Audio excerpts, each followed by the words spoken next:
Iniciamos un momento en nuestra iglesia muy especial. Les cuento con algo que me sucedió ayer. Ayer mi esposa y yo fuimos a ver a la Filarmónica en el Teatro Melico Salazar. Y bueno, ustedes saben que yo como músico soy muy crítico de las cosas.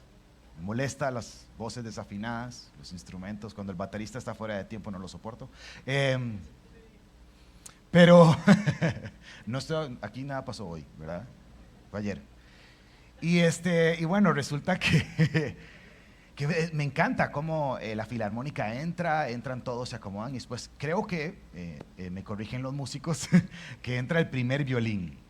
Y el primer violín, todos se ponen de pie, entra y el primer violín afina todos los instrumentos de cuerda. Es la nota mi, fellow, ¿verdad? Da la nota mi para que todos, para que vean. Afina todos los instrumentos de cuerda. Y cuando todos están afinados, entra el maestro e inicia la Filarmónica. Este tiempo que iniciamos hoy como iglesia, yo quiero invitarle a que usted pueda estar afinado con la palabra del Señor. Estar al mismo tono. Porque estamos iniciando una etapa que el nombre tradicional a través de la historia de la iglesia es Adviento. La palabra Adviento me habla de un tiempo de esperar la venida, de esperar la llegada. Y es preparar nuestros corazones para la llegada de Jesús, para recordar que Jesús vino a este mundo. La iglesia en su historia ha cometido muchos errores. Pero cuánto tenemos que también aprender de las cosas buenas que hace e hizo la iglesia. La iglesia, me encanta, estuve investigando un poquitito sobre esto, de cómo la iglesia en sus años primitivos, cuando la iglesia se convierte oficial y cuando tradicionalmente sabemos que Jesús no necesariamente nació un 25 de diciembre, deciden establecer el 25 de diciembre como el momento de conmemorar. En fin, como todo hay debates con respecto a esto, pero empiezan a preparar sus corazones en esta etapa de Adviento, cuando el calendario cristiano señala este momento en que Jesús nació, porque sabemos que Jesús vino, porque sabemos que Jesús nació de una virgen, porque sabemos que nació en la ciudad de Belén. Y al prepararnos para recordar esto, ellos también preparaban sus corazones. Imagínense que el Adviento en la iglesia de hace unos años hablaba más de esperar emocionadamente. Se preparaban más en esperanza, se preparaban más en celebrar que Jesús vino, y esto incluía un tiempo de mucha contemplación, incluía un tiempo de arrepentimiento, de venir con el corazón sensible delante de Dios y preparar, porque Dios vino a este mundo. Es más, este tiempo también incluía un tiempo de ayuno. ¿Y usted que se mandó 3 tamales ayer en la inauguración de la Navidad? Por eso se acabaron todos. ¿Qué quiero decir con todo esto? No estoy diciendo que, bueno, si Dios lo siente su corazón hacer ayuno en este tiempo, ¿verdad? Haga ayuno. Pero este es el tiempo en que las personas más se enfrían espiritualmente. Dejan de congregarse porque es que tengo muchas actividades. Tengo la fiesta de la empresa, tengo el café con la tía que me cae mal, pero tengo que verla porque es diciembre. Tengo la fiesta con no sé qué, los amigos se reúnen nuevamente, los amigos del cole, los amigos de la escuela, los amigos del kinder, todo se reúne, todo el mundo en diciembre. Y estoy muy ocupado para contemplar lo maravilloso que el seguidor de Cristo recuerda. Y hoy quiero pedirle que al iniciar este tiempo, cada domingo vamos a estar en una enseñanza y vamos a celebrar juntos el 21 de diciembre, nuestra celebración especial. En esta celebración especial, invite a la tía que le cae mal. Traiga a su amigo del trabajo. Es una actividad evangelística que vamos a tener en nuestras celebraciones de las 9 y de las 11. Y venga, traiga a las personas que están preguntándose de qué se trata esto. ¿Es de colacho o es de Jesús? ¿De qué es esto? Y poder venir y presentarles el poderoso evangelio de nuestro Señor Jesucristo. Y usted también, prepárese bien en su corazón. Participe de todo lo que estamos haciendo como iglesia estos domingos, para no olvidar, mientras que este mundo nos consume, no olvidar lo que estamos celebrando. Así que durante todo este mes, este tiempo, vamos a estar hablando. El tema que hemos definido es el verbo entre nosotros. Y nuestro texto base, lo invito a que me pueda acompañar a ese texto en el cual vamos a estar desmenuzando esta mañana. Está en Juan capítulo 1, versículo 1. Hoy vamos a desmenuzar ese versículo y de qué nos está hablando Juan cuando escribe estas palabras. Leo de la Nueva Biblia de las Américas. Dice así: en el principio ya existía el verbo. El verbo estaba con Dios y el verbo era Dios. ¿Qué tal si oramos y ponemos este tiempo en las manos de Jesús? Padre, damos gracias. Gracias porque eres bueno. Gracias porque viniste a este mundo. Tomaste forma de hombre, Jesús, para que hoy esta iglesia esté hoy acá. Eres tú, mi Jesús, el que sostiene esta iglesia y el que sostiene todas nuestras vidas. Y Padre, si mi corazón ha estado lejos, frío, ensuciado por las tendencias de este mundo, tal vez influenciado por las herejías también de nuestros tiempos, Jesús, hoy tráeme de vuelta a casa, Padre. Que hoy recuerde quién eres. Eres Jesús. Eres Dios. Prepara nuestros corazones esta mañana. En tu nombre lo pedimos y juntos decimos aquí en casa, amén y amén. Me encontré un artículo muy interesante que les quiero leer. El título del artículo dice así: Jesús está en todas partes. Ojo, qué interesante esto. Las apariciones que la gente asegura ver de Jesús. Leo para ustedes. ¿Sabe qué? Tengo que leer sin anteojos porque una pareja del condado de Franklin, en Pensilvania, asegura haber descubierto la cara de Jesús durante el ultrasonido de su futura hija. La madre asegura que al principio se mostró confusa, pero después seguramente dijo: este es Jesús.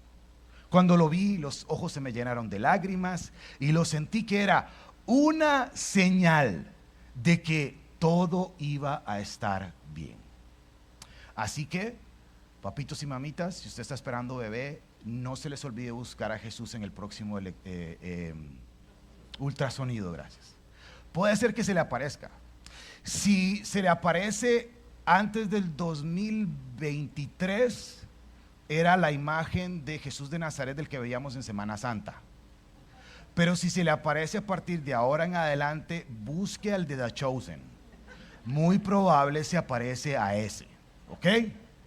Esto es real. En el 2015, otros creyentes, escuche esto, distinguieron la cara de Jesús. Este fue el 2015, entonces es Jesús de Nazaret, ¿verdad? El de Semana Santa. En una colina después de un deslizamiento en Colombia. También son comunes las apariciones de Jesús en la comida. Fíjese usted. De hecho, son muchos quienes aseguran haber visto algo parecido a la cara de Jesús en pizzas, en panes, en tortitas y en otros alimentos. Una mujer en Gales, Reino Unido, por ejemplo, es que esto es esencial, ha encontrado la cara de Jesucristo en una tapa de salsa de tomate. Entonces, ahora que usted esté comiendo, vaya a Pizza Hut y pida la suprema y fíjese si le sale Jesús. Digo estas cosas medias absurdas porque sí hay una realidad, y es que la gente está buscando a Jesús. Tristemente lo busca en los lugares equivocados. Pero hay una realidad, y es que lo sepan o no, y hoy quiero decirte, si estás con nosotros por primera vez, lo sepas o no, el ser humano tiene en su corazón una pieza esencial que falta, y ese es Jesús. Dice Valéry Pascal, no sé si lo estoy diciendo bien, es un físico, matemático, genio en su tiempo, en los 1600, cristianazo, ateo al principio, pero después de todas sus investigaciones rinde su vida a Cristo y dice así: en el corazón de todo ser humano existe un vacío que tiene forma de Dios. Este vacío no puede ser llenado por ninguna cosa creada. Solamente puede ser llenado, solamente y únicamente por Dios, hecho conocido mediante Cristo Jesús. Vivimos tiempos en donde las personas, y esto es súper triste, yo sé que usted ha tenido conversaciones de hombres y mujeres, amigos y amigas que dicen: es que algo me falta. En una nota más dura, esta semana pasada salió una noticia que golpeó mi corazón, y es que nuestro país, la razón número 1 de muerte en los jóvenes entre 13 y 35 años ya no son los accidentes de tránsito, es el suicidio. Jovencitos que dicen: esta vida no vale la pena. Y las personas, no importa su edad, anhelan saber que hay una razón para vivir hoy y una esperanza al morir. Y esa razón únicamente la da Jesús. Hoy vamos a reflexionar un momento en cómo Jesús se da a conocer. Jesús quiere darse a conocer. Jesús anhela que usted lo conozca, pero Jesús ha dejado su palabra, y Él es la palabra, para que usted y yo lo conozcamos. La creación, la naturaleza anuncia quién es Jesús. Pero si usted sale de aquí y va y abraza el árbol que está aquí al frente de semilla y dice: ay, es que quiero abrazar a Jesús. No es ir abrazando árboles, no es yendo y metiéndose ahí a la selva para hacer esos rituales extraños. No, Él nos dejó su palabra para que lo conociéramos. Dice nuestro texto nuevamente: ¿cómo puedo tener una relación íntima, correcta con nuestro Jesús? Él vino a este mundo para que usted y yo pudiéramos conocerlo.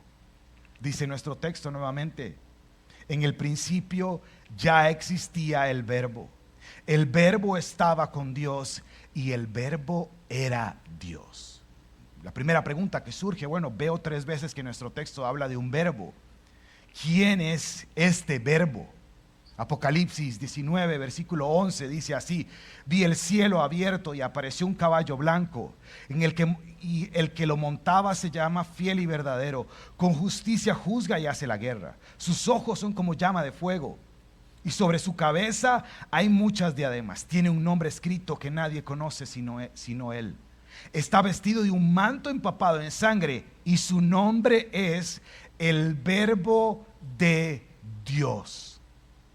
En esta imagen del Apocalipsis, de la segunda venida de nuestro Señor Jesús, Juan, el mismo que escribe este evangelio, él escribiendo Apocalipsis, tiene esta visión y dice: yo lo vi venir, y su nombre es el Verbo. Ese es Jesús. Ahora, en el contexto en que todo esto está escrito, en la cultura hebrea e inclusive en la cultura griega no cristiana en ese tiempo, esta palabra verbo, que también lo podríamos decir como la palabra logos o la palabra en sí, trae esta idea, tiene un profundo significado. Para los judíos era esta manera de referirse a Dios, y para los griegos era este poder que da sentido al mundo. Y entonces Juan está diciendo en ese momento, y nos dice hoy también, el Dios cercano, Jesús, el Verbo, vino a este mundo y existe desde el principio. Estaba con Dios, y ese Verbo es Dios. Él es la palabra. Y para este ejemplo puede sonar medio simple, pero bueno, ahí va. Hablando específicamente de la palabra. Usted y yo, cuando hablamos, utilizamos palabras, ¿verdad? ¿Cuántos de acá llegamos a un lugar? Y bueno, yo soy específicamente, ¿cómo se dice esa palabra? Bueno, sí, soy medio raro, yo sé, pero que uno es como socialmente raro. Entonces yo cuando voy a hablar con alguien, es decir, eso sucede, yo ya lo he masterizado, sucede así en fracciones de segundos, porque yo primero practico lo que le voy a decir a esa persona. Porque yo sé que si dejo que como soy tan atarantado, yo voy a hacer la frase esa que va a ser como que no vas a venir a responder, ¿verdad? Como, ay, ¿cómo estás? ¿Cuánto tenés de embarazada? No estoy embarazada. Es decir, yo hago eso. Sí. Ay, hola, ¿cómo estás? ¿Cómo va con el novio? No, terminé con mi novio hace 6 meses. Yo soy esa persona. Entonces necesito prepararme bien para poder hablar con esa persona. Pero cuando usted y yo llegamos a un lugar, o a usted le ha pasado y a mí me ha pasado, a ver si nos ha pasado, vamos a ver. Usted ve a esa persona y usted dice, qué persona más rara. Y usted ni siquiera ha hablado con esa persona, pero usted dice, yo creo que esa persona me cae mal. ¿Cuántos han visto a alguien, no le han hablado y usted ya le cae mal a esa persona? Todos los demás son un montón de mentirosos. Pero después usted se acerca y habla con esa persona. Y entonces en su mente usted empieza a decir, ay no, pero qué persona más tuanis. Qué linda persona, ¿verdad? Y después te montas en el carro con la esposa y dices, vieras que conocí, vieras, qué chavalazo, invitémoslo a almorzar. ¿Cuánto les ha pasado eso también? Hay más arrepentidos acá, por dicha. Jesús dejó su palabra para que lo conociéramos. Cuando usted y yo hablamos de Jesús y no conocemos su palabra, es como que lo veamos y no hablemos con Él. Es como pensar, hey, yo así Jesús, yo creo que sí, ¿verdad? Pero no lo conozco profundamente. Él es la palabra y Él quiere darse a conocer por medio de ella. Así que, en nuestro tiempo de prepararnos para la Navidad, hoy vamos a reflexionar en 3 cosas con respecto al Verbo. 3 cosas que son esenciales mientras que vivimos este tiempo de preparación y también mientras que nos defendemos, porque también lo creo, del consumismo, de la agenda ocupada, del enfriamiento espiritual. Porque son 3 cosas esenciales que yo necesito recordar hoy para vivir mi fe en estos tiempos. 3 cosas esenciales también que Juan las dice para que la iglesia en ese momento, atacada por las herejías, pueda vivir correctamente su vida cristiana. La primero está justo ahí en el versículo 1 de Juan 1, dice, primer pensamiento, el Verbo es eternamente Dios. Pongamos el texto también nuevamente. Dice así: en el principio ya existía el Verbo.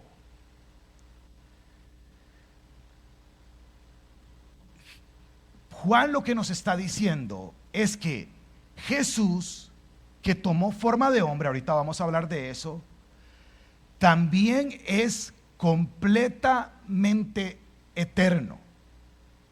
Nuevamente, él dice, en el principio ya existía el verbo. Juan no está diciendo, bueno, cuando todo se hizo, ahí llegó el verbo. Cuando inició todo, pues hasta ese momento llegó el verbo. No, Juan lo que está diciendo es, sea cual sea el principio, ahí estaba Jesús.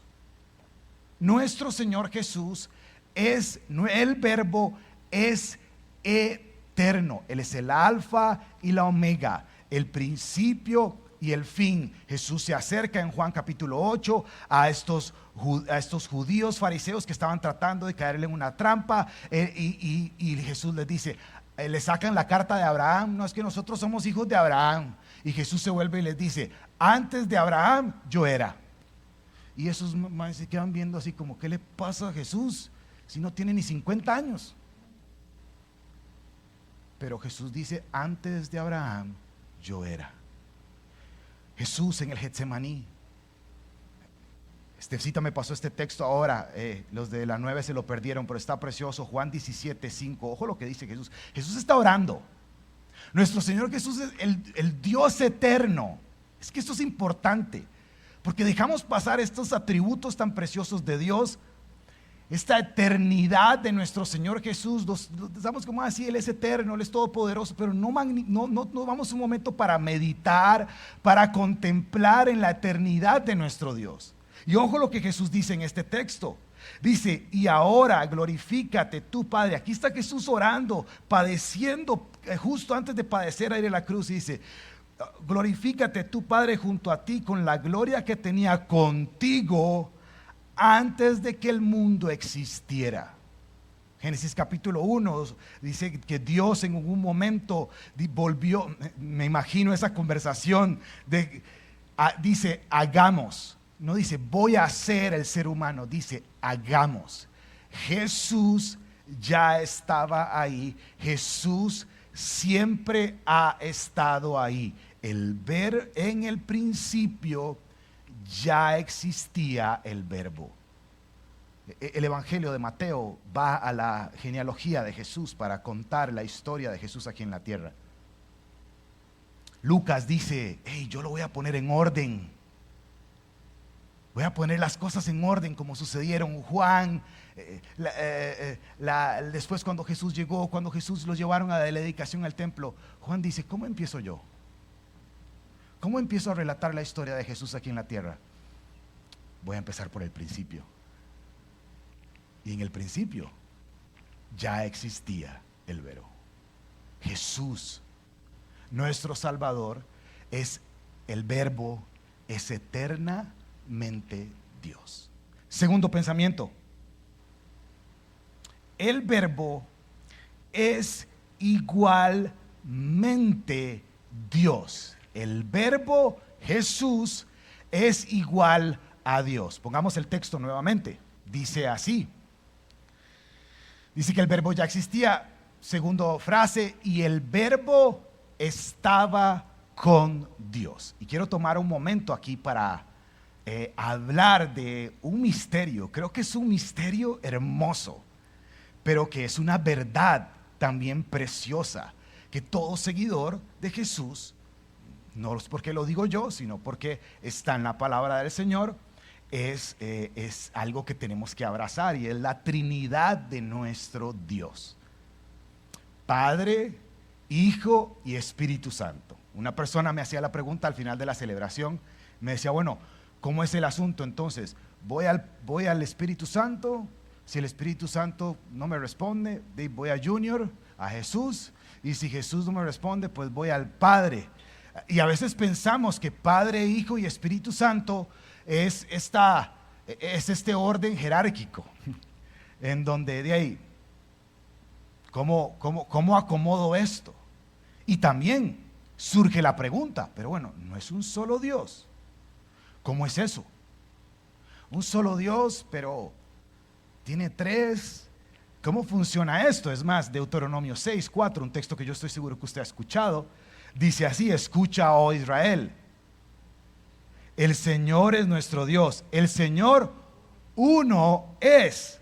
Amarás al Señor tu Dios con todo tu corazón, con toda tu alma y con toda tu fuerza. Entonces, ¿cómo es este asunto? ¿Cómo es este asunto de que un solo Dios, pero que tiene tres partes? La palabra uno trae una idea importante y habla de una unidad compuesta. Dios es uno y esa unidad es compuesta. Es más, esa misma palabra es la palabra que se utiliza para describir cuando el hombre dejará a su padre y a su madre y se unirá a su mujer, y ya no son dos, sino uno. Mi esposa y yo, aquí está a las 9 de la mañana dije mi esposa, porque mi esposa siempre se sienta ahí, todo el mundo volvió a ver y mi esposa no estaba. Dije, bueno, mi esposa, que en ese momento estaba por llegar, aquí está mi esposa y yo nos casamos y somos uno, una unidad compuesta, pero sigue siendo Milena y sigue siendo James, pero somos uno. ¿Me están siguiendo? Es misterioso, pero hermoso. Es la misma manera, es la misma frase que se utiliza para la oración de Jesús, cuando Jesús le dice, ora por la iglesia, ora por los creyentes, oro por usted. ¿Sabía que Jesús oró por usted ahí en el Getsemaní? Y dice Jesús, que ellos sean uno como tú y yo somos uno. Una unidad compuesta. En Hechos capítulo 2 vemos que la iglesia tenía un solo sentir. Son uno. Entonces, tradicionalmente decimos, 1 más 1 es igual a 3 más 1. Tenemos una clase de matemáticas ahí. Pero 1 por 1 es igual a 1. Esa es la verdad de quién es nuestro Señor Jesús. Es igualmente a Dios. Él es Dios. No es Junior, no es el segundo Amando, no. Jesús es Dios. Y guarde esta idea, porque, bueno, es el tercer pensamiento que tenemos esta mañana. Y es que Jesús es esencialmente Dios. Ahora, antes de ir a este pensamiento, tengo que aclarar el contexto. Recuerdan que dijimos, ¿por qué Juan está escribiendo esto? Porque podemos volver a poner el versículo. ¿Por qué Juan está iniciando? Juan los estudió rápidamente. Los estudiosos de la Biblia consideran que Juan fue el último evangelio escrito. Probablemente Juan escribe el evangelio de Juan y después escribe sus cartas, primera, segunda y tercera de Juan, en un periodo muy similar y es muy cercano, y es porque había un problema serio en la iglesia. Y era que la iglesia se estaba llenando de herejías que decían, esto se llama el gnosticismo, que decían que Jesús si era Dios, es imposible que tomara forma de hombre. Porque el gnosticismo dice que toda la materia es mala, que todo lo que es cuerpo es malo. Todo mi cuerpo es malo y no hay nada bueno en él.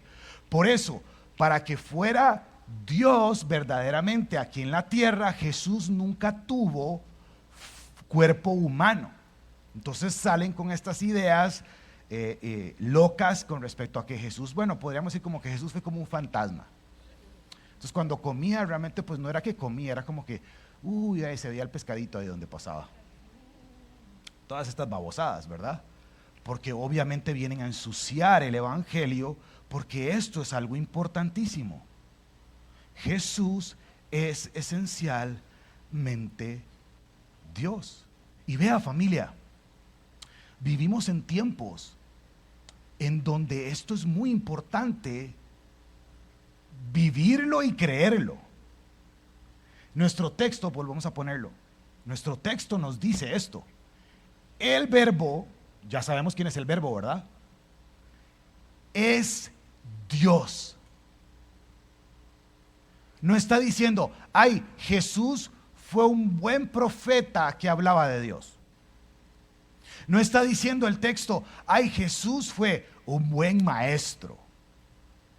Qué enseñanzas, qué profundas enseñanzas las de Jesús. No, Él es Dios. Nuestro Señor Jesús, el Verbo, ese que anhelamos que nazca, simbólicamente nuevamente, que esperamos ansiosamente su llegada y su segunda venida, es Dios.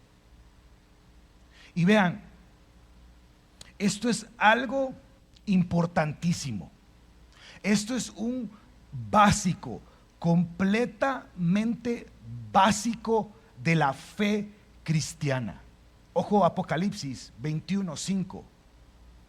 Dice así: el que está sentado en el trono dijo: yo hago nuevas todas las cosas. Y añadió: escribe, porque estas palabras son fieles y verdaderas. También me dijo: hecho está, yo soy el alfa y la omega, el principio del fin. Al que tiene sed, yo le daré gratuitamente de la fuente de agua vida, de la vida, perdón. El vencedor, escucha este versículo, el vencedor heredará estas cosas, yo seré su Dios y él será mi hijo. ¿Quién está hablando aquí?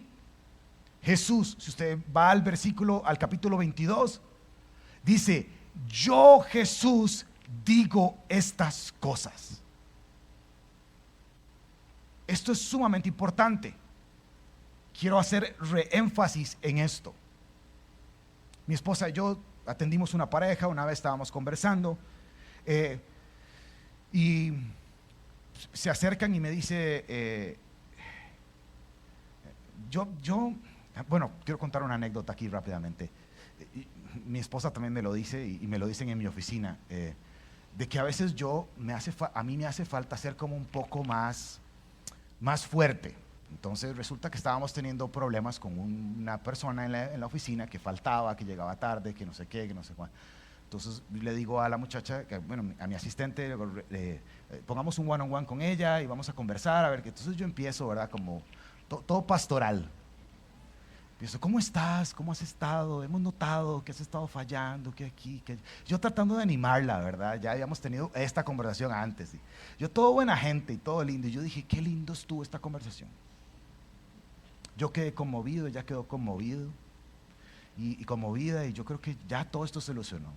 La reunión termina, estamos en la salita de conferencias, vuelvo a ver a Raquel, que trabaja conmigo, y no la veo como muy contenta. Y entonces digo, le voy a pedirle feedback. Y le digo: Raquel, ¿qué te pareció? Y me dice: demasiado suavecito. Yo: ¿pero por qué? Me dice: no, es que esta es ya como la tercera vez que no lo hace. Hay que ser fuerte, hay que ser un poco más duro. Y yo: bueno, Raquel, creo que tenés razón, llámela otra vez para ver. Y es que este es un tema en que no podemos ser suaves y en el cual usted no se puede descuidar. Nuevamente el ejemplo que les estaba contando, estábamos conversando con esta pareja y esta pareja me dice: pastor, vieras que estoy yendo a un estudio bíblico que me encanta. Y yo: qué bonito, congregándose en otros lugares. Le dijo: qué lindo, qué interesante, contame. Y me dice: sí, claro, vieras, es un judío el que lo da. Y entonces me empieza a decir que está muy interesante, y me dice: pastor, me están enseñando a leer la Biblia, el Nuevo Testamento, interpretarlo con el Antiguo Testamento. Perdón, sí, exactamente. Ya me puse nervioso y todo. Y yo: ¿en serio? Y me dice: sí, y no se dicen cristianos, ellos se dicen que son hebreos. Y yo: qué interesante. No es que estudian el libro de los hebreos, estudian todo el Antiguo Testamento y ven el Nuevo Testamento con el Antiguo Testamento. Entonces yo me volví y le dije, y me dice: pastor, ¿usted qué opina? Y le digo yo: hágale una pregunta al judío este próximo jueves que va a su estudio. Hágale una pregunta, pregúntele: ¿Jesús es Dios? Y me viene la próxima semana y me cuenta. Pasó la siguiente semana. Entonces yo dije: ¿qué te explicó de que Jesús es Dios? Y me dijo: la verdad es que no le entendí nada de lo que me dijo, pero en esencia no. Y ahí sí mi esposa está de testigos, casi que como Hulk, dije: huya de ahí, huya. Ahora hay una tendencia urbanística en la iglesia también. No, Jesús, Sí, claro, vino a morir por nuestros pecados. ¿Cómo minimizar el morir por nuestros pecados? Primero que nada. Pero segundo, no, Jesús lo que vino es a mostrarnos cómo ser mejores seres humanos. Entonces viva al máximo acá. Sea una buena persona, porque eso fue lo que Jesús modeló. No, Jesús vino a darnos enseñanzas bonitas, aplíquelas. Utilizamos frases también estúpidas, porque son frases estúpidas, de agarre lo bueno y deje lo malo. ¿Qué malo va a haber en la enseñanza de la palabra de Dios? Todo es bueno. Todo es correctivo. Venimos a la iglesia, iniciamos estos tiempos pensando, ay no, yo quiero que Dios me prospere, yo quiero que Dios me dé. Entonces voy a ir acá para las experiencias, anhelamos experiencias, que me caiga un diamante de aquí en la cabeza y que eso sea una muestra de que Dios es real. No, Él ya lo mostró por su palabra. Él ya lo mostró por la historia. Usted y yo necesitamos venir y rendirnos al Señor. Esto es una amenaza constante. Es una amenaza real. Me acuerdo, crecí, creo que me quedan unos minutos, sí. Crecí en una escuela repandereta. Sí, en serio, yo crecí, yo desde primer grado hasta quinto año era una iglesia repandereta. No voy a decir el nombre porque ya dije uno que no tenía que decir, pero resulta que teníamos capilla todos los miércoles. Y los profesores buscaban cómo sacarnos todos los demonios ahí. Era una guerra espiritual severa, ¿verdad? Y esos demonios no se fueron nunca, porque hay unos malamanzados ahí severos todavía. Y resulta que me acuerdo cuando estaba en la escuela que se dio esta controversia de que ahora los profesores de ciencias tenían que empezar eso fue en los 90s, tenían que empezar a dar hablar de la evolución dentro de la clase de ciencias. Hablar de la evolución, porque eso fue la nota en esos tiempos, ¿verdad? Y creo que todavía está un poco, ¿verdad? Que venimos del mono, ¿verdad? Y somos seres evolucionados y a través de la historia hemos evolucionado tanto y vamos a ir evolucionando y creciendo y que aquí, que allá, y ahí le metemos un poco de religión, ¿verdad? Con este montón de religiones y alcanzar el nirvana y todas esas cosas, ¿verdad? Mientras que vamos reencarnando y evolucionándonos y nos convertimos en unos saiyajines en 2 toques. Pero me encontré otra información muy interesante. ¿Quieren ver cómo ha evolucionado nuestro mundo? Vea cómo ha evolucionado. En el 2010, el Consejo Educacional de California decidió hacer un estudio de cuáles las problemáticas principales de las diferentes décadas. Así que tomó que desde 1940 hasta el 2010, ¿cuáles eran los 5 principales problemas que los jóvenes y los niños enfrentaban? Entonces, en los registros que tenían de los muchos tiempos, empezaron a recopilar toda esta información. Y nada más voy a mencionar 1940 y 2010. En 1940, la principal problemática que los niños, eso es en las escuelas, es decir, estando en las escuelas, ¿verdad? No en el núcleo familiar, sino digamos, yo me pongo mi lonchera, voy a ir a la escuela, ¿qué problemática me puedo topar yo al ir a la escuela? ¿Me entienden lo que estoy diciendo? Porque el núcleo familiar es todo desastre, pero el tema es cuando voy a la escuela. En la escuela, en 1940, los principales problemas que se enfrentaban eran los siguientes. Comer chicle, no botar la basura en el basurero, colarse en la fila, no respetar el código del uniforme y la más severa, hacer ruido excesivo. Esas eran las 5. En el 2010, los principales problemas: abuso de drogas y de alcohol, embarazos juveniles, suicidio juvenil, asaltos y violaciones. ¿Cómo hemos evolucionado, verdad? Porque el principal problema que tiene el ser humano se resume en Génesis 1:1, que hace eco Juan 1:1. Usted se sabe Génesis 1:1. En el principio creó Dios los cielos y la tierra. Y el problema es que el ser humano ha decidido dejar fuera a Dios. Ha decidido, no, Dios no existe. Yo no soy un ser creado.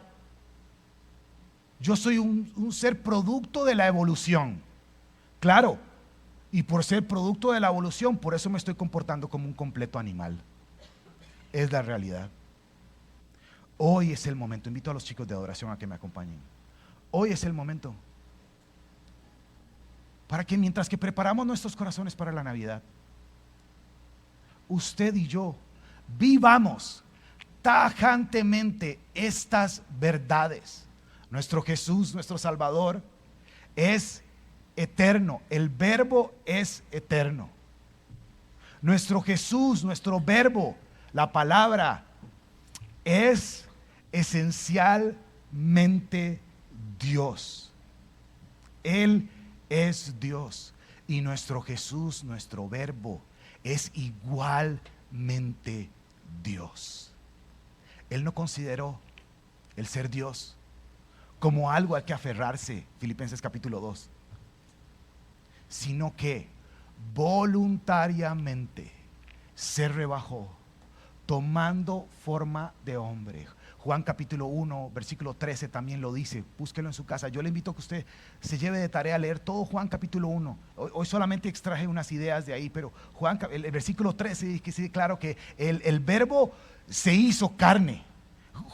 Primera de Juan 1, es más, leámoslo. Podemos ponerlo, chicos, creo que no me lo salté, perdón. Primera de Juan 1:1 dice: lo que existía desde el principio, lo que hemos oído, lo que hemos visto con nuestros propios ojos, lo que hemos contemplado, lo que hemos tocado con nuestras manos, esto escribimos acerca del Verbo de vida. Y la vida se manifestó. Nosotros la hemos visto y damos testimonio y les anunciamos a ustedes la vida eterna que está con el Padre y se manifestó entre nosotros. Lo invito a que esté de pie esta mañana conmigo.